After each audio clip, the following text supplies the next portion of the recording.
va passer donc à l'orateur suivant. C'est le même.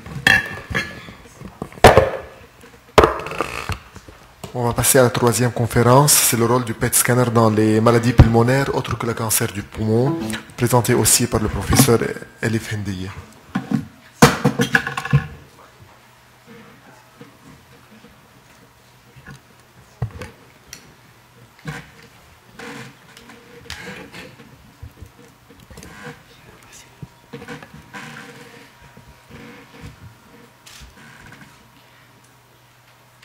Merci à nouveau. Donc, on m'a demandé de vous parler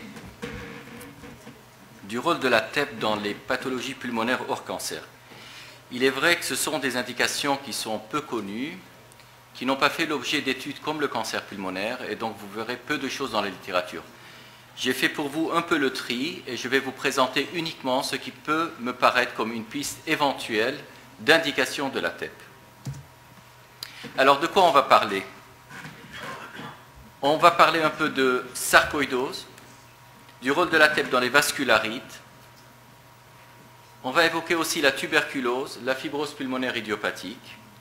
Et je dirai un mot, mais très rapide, sur la mucoviscidose, l'histiocytose langerhansienne et les endocardites. Dans toutes ces indications-là, il y a un mécanisme général. Le mécanisme général, c'est que les cellules, qu'il s'agisse de polynucléaires neutrophiles, de macrophages, de fibroblastes, dès lors qu'elles sont activées, elles présentent une surexpression des transporteurs de glucose et donc vont capter de manière intense le 18-FDG. Quel peut être le rôle de la TEP dans la sarcoïdose? Alors vous avez tous l'habitude de demander de temps en temps un examen au gallium-67, vous vous souvenez de ces images où on voit donc cette image dite en lambda avec les ganglions qui sont dans le médiastin et en latérotrachéal droit. Et le 18-FDG a une sensibilité nettement supérieure au gallium-67 dans les mêmes indications. Dans cette étude strasbourgeoise qui a comparé les deux techniques, montre que la sensibilité du gallium-67 est de 58% et le 18-FDG de 79%. Et si on exclut les lésions de la peau, qui n'ont pas besoin d'imagerie, on arrive à une sensibilité qui est encore supérieure. Je vous montre donc à partir de cette publication strasbourgeoise, l'imagerie donc de patients qui ont eu les deux examens, le 18-FDG et le gallium. Et là, vous voyez que pour le gallium-67, même en faisant l'acquisition récente, c'est-à-dire en SPECT-CT, on passe à côté de lésions chez ce patient. On ne retrouve qu'une ou deux lésions axillaires ganglionnaires alors qu'il présente de multiples lésions systémiques en 18-FDG. Alors, y a-t-il réellement un rôle de la TEP dans la sarcoïdose? Je pense qu'il faut se limiter aux patients compliqués, c'est-à-dire que lorsqu'on veut faire un bilan exhaustif des atteintes dans des formes sévères de sarcoïdose, lorsqu'on cherche une cible extrathoracique qu'on pourrait ponctionner pour asseoir le diagnostic, et dans certaines formes compliquées pour apprécier la réponse au traitement. Alors là, c'est une forme typique, je dirais qu'a priori, on n'aurait pas eu besoin de TEP chez ce patient. Néanmoins, peut-être qu'il y a eu une suspicion de maladie de Hodgkin. Est-ce qu'on est dans le cas typique d'une sarcoïdose ou d'une maladie de Hodgkin? Bon, chez ce patient, on identifie avec la TEP une lésion ganglionnaire cervicale qui a été la cible d'une biopsie et donc qui a assis le diagnostic de maladie de la sarcoïdose. Chez ce patient, on voit donc une atteinte pulmonaire, des atteintes ganglionnaires, mais la TEP va retrouver aussi des lésions ganglionnaires infradiaphragmatiques. Cette étude très importante de Tersten, qui a été faite et publiée donc en Chest en 2007, montre un peu quel est l'apport de la TEP chez 137 patients. Et donc les auteurs indiquent qu'en dehors des lésions connues, donc médiastinales et pulmonaires, la TEP va montrer chez ces 137 patients une atteinte lymphatique extrathoracique chez 38, mais aussi chez certains patients une atteinte de la rate, du foie, une atteinte musculaire, des atteintes classiques lacrymales, des atteintes osseuses ou subcutanées. Donc cette image un peu sensationnelle d'une sarcoïdose avec atteinte sous-cutanée et musculaire. Dans cette autre publication, vous voyez chez ce patient donc une atteinte ganglionnaire médiastinale, mais on retrouve aussi des atteintes osseuses qui étaient passées inaperçues sur le scanner. Chez cet autre patient, on remarquera une fixation très intense du cœur qui indique qu'il y a probablement une sarcoïdose cardiaque, mais aussi une atteinte donc hépatique et je crois splénique. Alors je vous ai dit que dans des cas compliqués, lorsqu'on veut apprécier la réponse au traitement, la TEP après introduction de la corticothérapie peut montrer une réponse. Et là, même si le patient n'aurait pas eu besoin de refaire un deuxième traitement, mais c'est juste pour vous montrer la réponse spectaculaire dès l'introduction des corticoïdes chez ce patient en 18 FDG. Alors ceci, bien sûr, aura toute son importance dans des cas comme ça extrêmement compliqués, qui comportaient une atteinte multisystémique et même une neurosarcoïdose, et on voit la réponse spectaculaire aussi dès l'introduction des corticoïdes.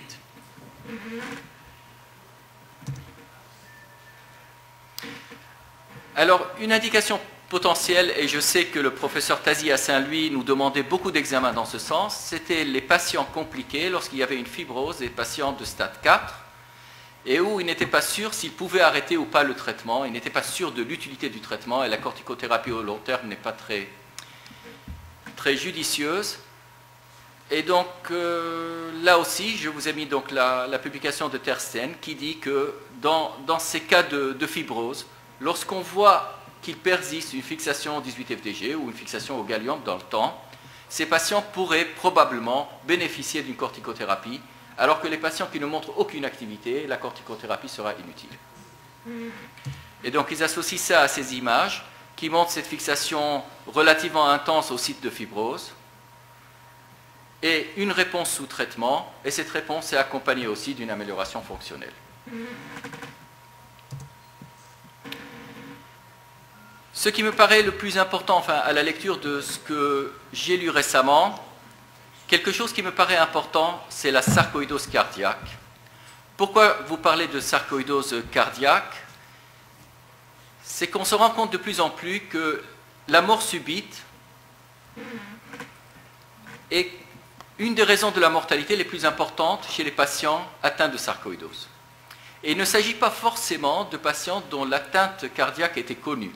On sait que l'atteinte cardiaque va provoquer des arythmies, des insuffisances ventriculaires qui peuvent amener au décès, mais il s'agit souvent de mortalité subite chez un patient pour lequel on n'avait pas soupçonné au départ la présence d'une atteinte cardiaque. Alors, il y a deux techniques qui ont leur intérêt dans ce sens. L'IRM avec ce qu'on appelle le rehaussement tardif et la TEP 18 FDG. Je vais vous montrer la différence qu'il y a entre ces deux techniques.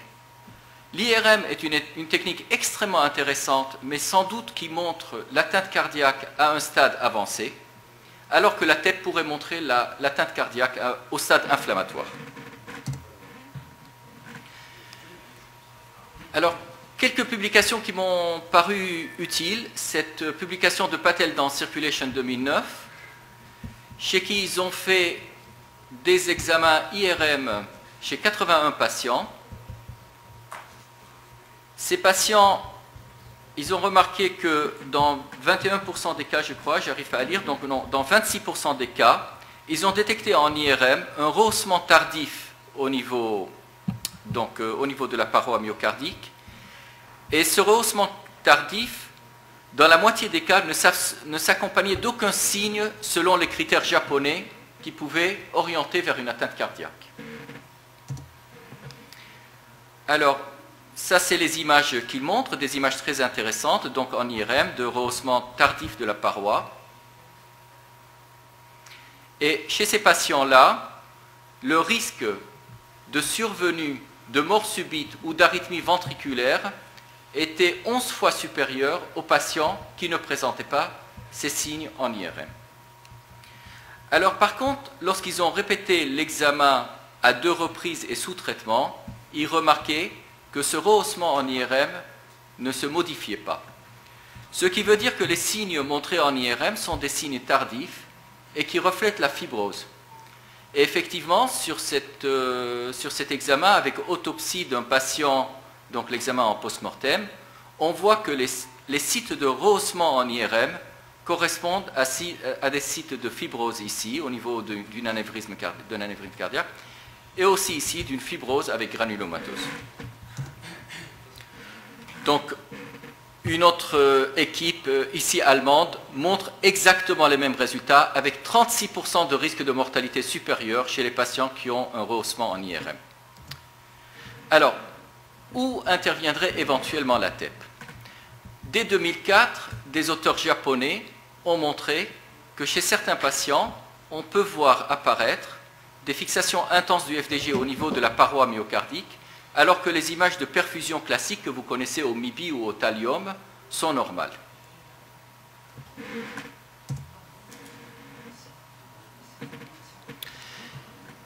Dans cette publication très récente, les auteurs montrent que ce patient-là, qui avait une perfusion myocardique normale, montrait des sites myocardiques de fixation du 18 FDG. Le patient a refusé la corticothérapie et il a fait une arythmie ventriculaire grave qui a dû amener à la pose d'un défibrillateur. Et lorsqu'ils ont recommencé les images de FDG et de perfusion, on voit qu'au site de fixation du FDG apparaît maintenant des défauts de perfusion que vous voyez ici, et on retrouve toujours la fixation du 18 FDG.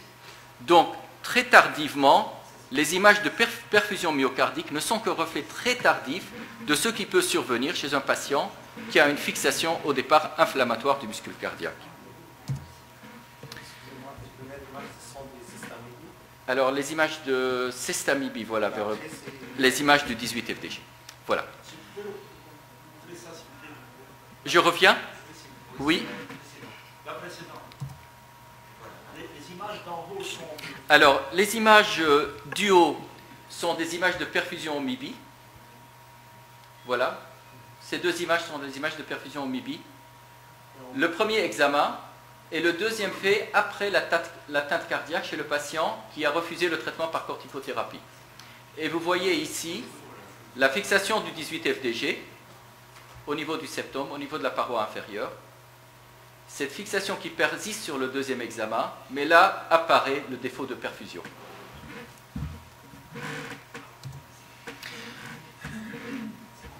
Cette étude aussi très intéressante de Mehta, qui ont utilisé eux aussi bien l'IRM que la TEP au 18 FDG.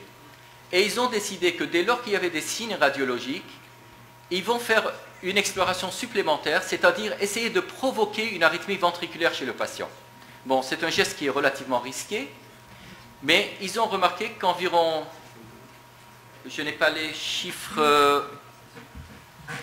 voilà, 11% de ces patients qui montraient des images radiologiques, soit en TEP ou en IRM, 11% avaient une arythmie provoquée par une simulation. Chez ces patients-là, il y en avait 8, 5 ont fait des événements dans les 24 mois qui ont suivi l'examen. Il s'agissait soit d'une mortalité subite ou d'une arythmie ventriculaire grave. Alors donc, sûrement qu'il n'y a pas un examen radiologique unanime pour la détection de l'atteinte cardiaque. Il faut simplement savoir que les signes cliniques et l'ECG ne sont pas suffisants, que probablement dès lors qu'il y a une suspicion relativement importante, il faut aller vers des examens d'imagerie. C'est sans doute la TEP et l'IRM,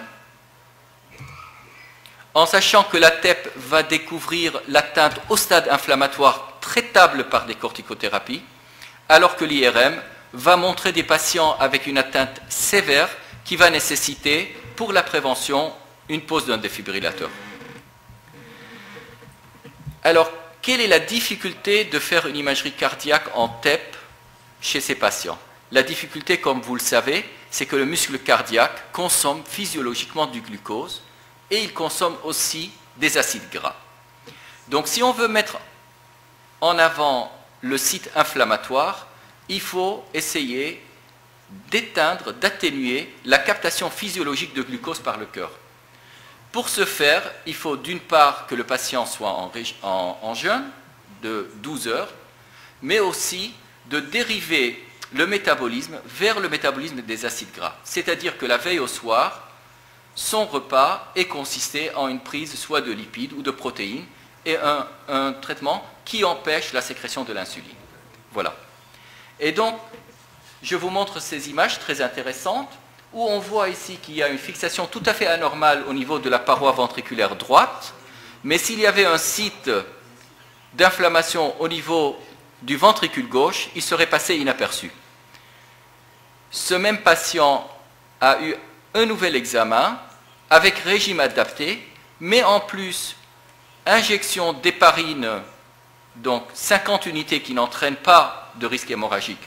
Avant l'examen, le but de l'héparine, c'est d'induire une sécrétion d'acide gras libre. Et donc, là, vous voyez que la fixation musculaire cardiaque au niveau du ventricule gauche est complètement éteinte et on voit de manière très franche ce site inflammatoire. Alors, je passe maintenant aux vascularites. Alors, pourquoi vous parlez de vascularites?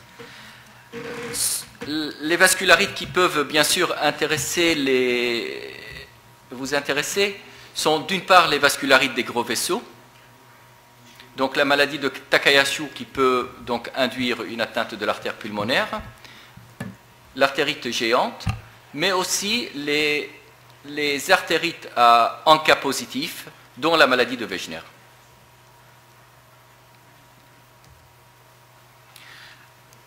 Ce cas clinique, c'est un patient donc, avec une fièvre prolongée.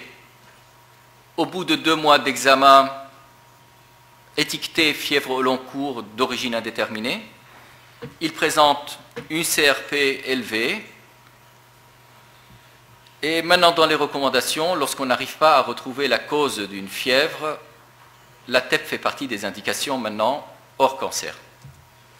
Donc, le patient a eu son examen TEP dans le service et vous voyez une fixation tout à fait anormale, une fixation tout au long de l'aorte ascendante et descendante et aussi une fixation très intense au niveau des artères susclaviennes.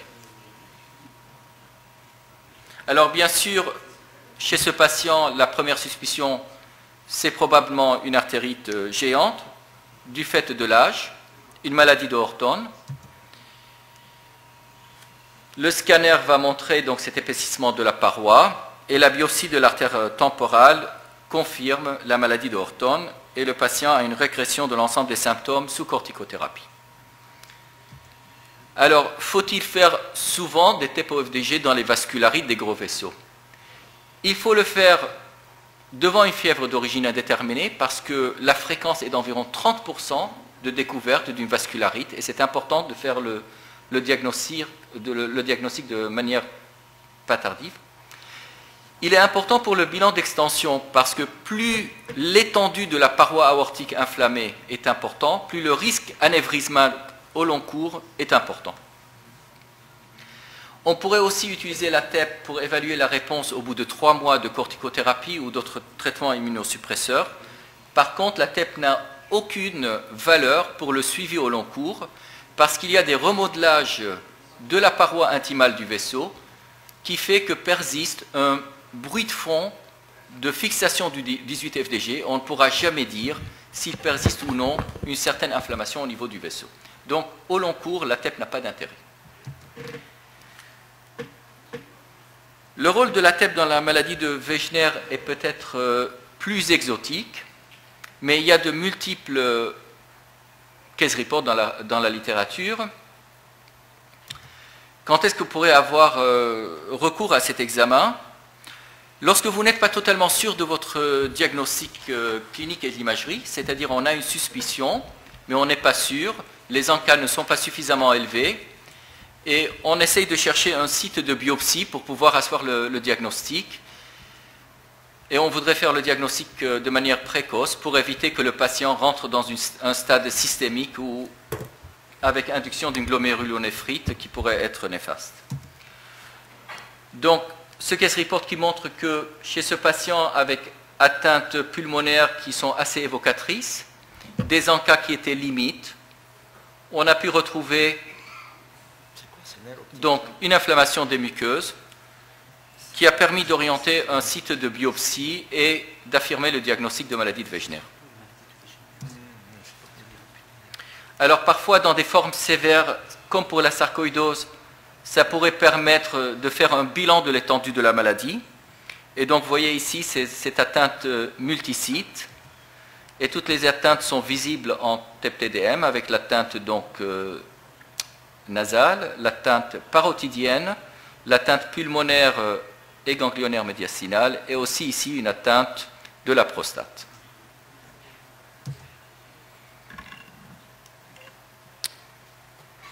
Pareil ici, on voit que la TEP pourrait servir dans quelques cas très avancés et sévères pour regarder et évaluer la réponse sous traitement. Vous avez ici une atteinte de Wegener assez évoluée et la réponse assez spectaculaire sous traitement. Y a-t-il un rôle pour la TEP dans la tuberculose? Alors je pense que dans les cas de tuberculose non compliqués, il n'y a aucun rôle de la TEP. Vous en faites le diagnostic, vous en faites le diagnostic de guérison sur les critères habituels. On peut néanmoins avoir un rôle de la TEP dans des cas de tuberculose pulmonaire associée à une atteinte systémique et dans des cas de tuberculose avec multirésistance au traitement.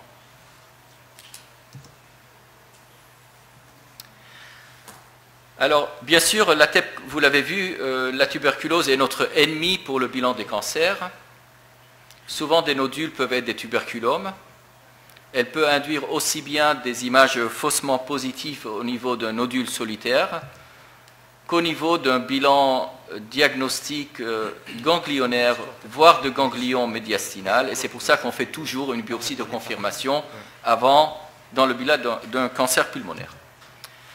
Alors, devant un nodule devant un aspect de tuberculome là actif, on voit que la TEP fixe intensément, alors que dans ce tuberculome, dont l'aspect scanographique est plutôt orienté vers une lésion séquelaire, on voit que la TEP fixe moins. Donc, devant une lésion, la TEP peut montrer si on est plutôt devant une lésion active ou inactive de tuberculose.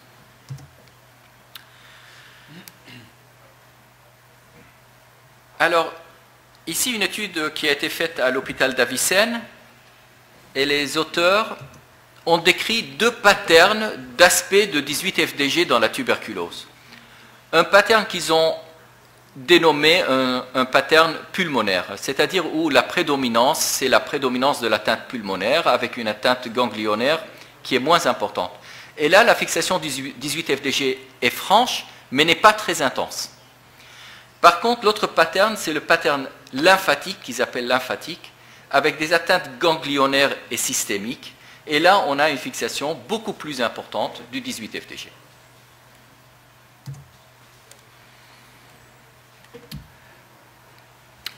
Ce cas d'une étude prospective qui a eu lieu à Clamart avec Valérie Martinez, qui a essayé de voir si dans les cas compliqués de tuberculose systémique, la TEP pourrait avoir un intérêt dans l'appréciation de la réponse thérapeutique. Ils ont inclus 21 patients de manière prospective. Chez 19 patients, après introduction du traitement antituberculeux, la 18 FDG a montré une baisse franche du SUV. Chez 2 patients, il n'y avait pas de réponse. Dans ces deux cas, un des deux, le diagnostic final a été une maladie lymphomateuse non hodgkinienne, et dans le deuxième cas, il a été confirmé que le patient était résistant au traitement.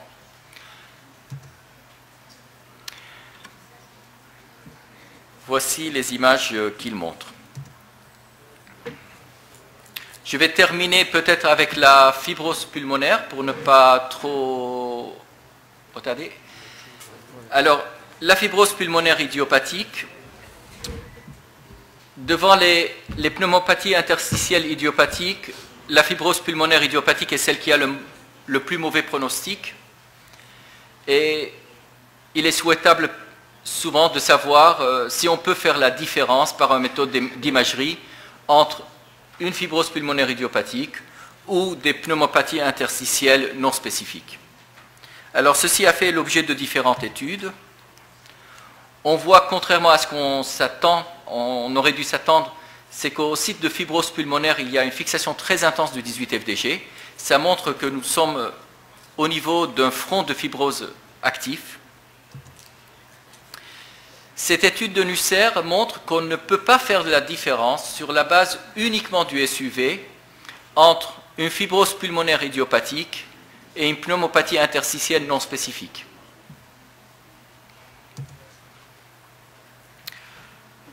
Le docteur Haïdar nous a parlé tout à l'heure donc des analogues de la somatostatine. Et donc ces analogues de la somatostatine ont été aussi étudiés dans la fibrose pulmonaire parce qu'au site de fibrose pulmonaire, au macrophage et sur les fibroblastes activés, il y a des récepteurs de la somatostatine.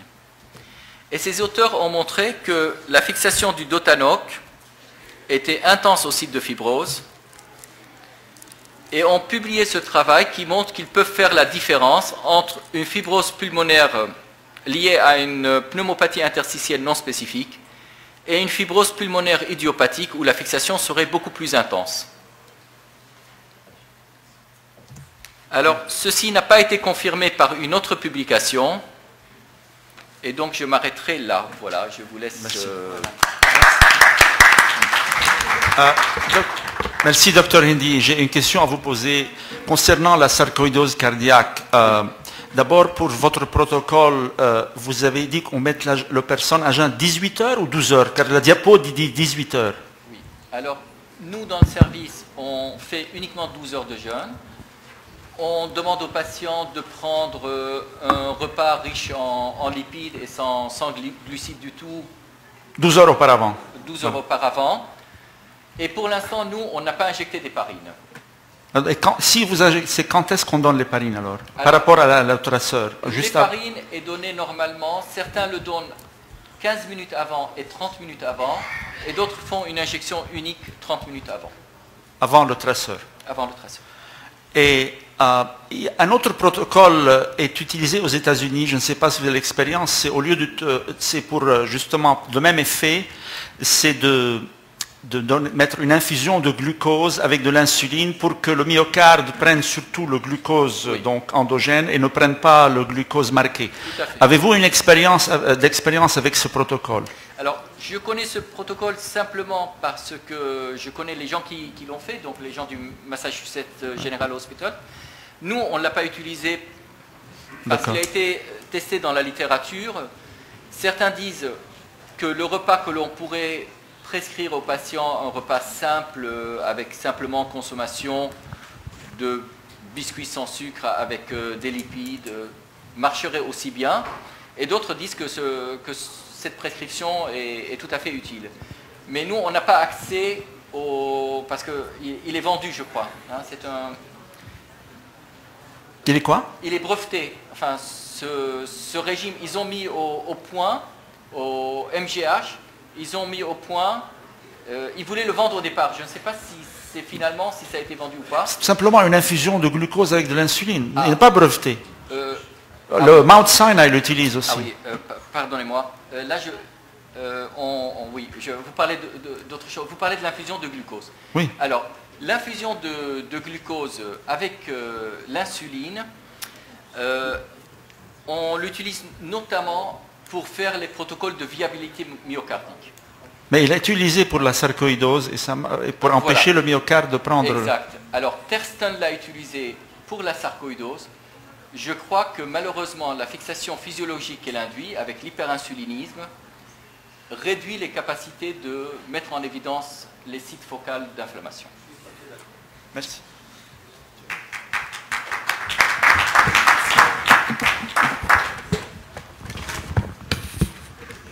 Merci Elif, merci Dr Haïdar pour la qualité de vos interventions, c'était vraiment très riche. J'ai juste une dernière question Dr Haïdar si je peux me permettre. Pour la prise en charge en fait au Liban, de l'examen, est-ce que c'est pris en charge totalement? La deuxième chose, juste concernant le broncho-alvéolaire, je ne sais pas pourquoi tu l'as assimilé aux tumeurs endocrines, je ne savais pas que c'était le cas d'ailleurs. Non, non, Voilà, merci. c'est pas. D'abord, pour la prise en charge, oui, c'est pris en charge par la sécurité sociale depuis 1 an et demi à peu près. Et c'est pris en charge aussi par les autres assureurs et les assurances privées. Et combien ça coûte l'examen?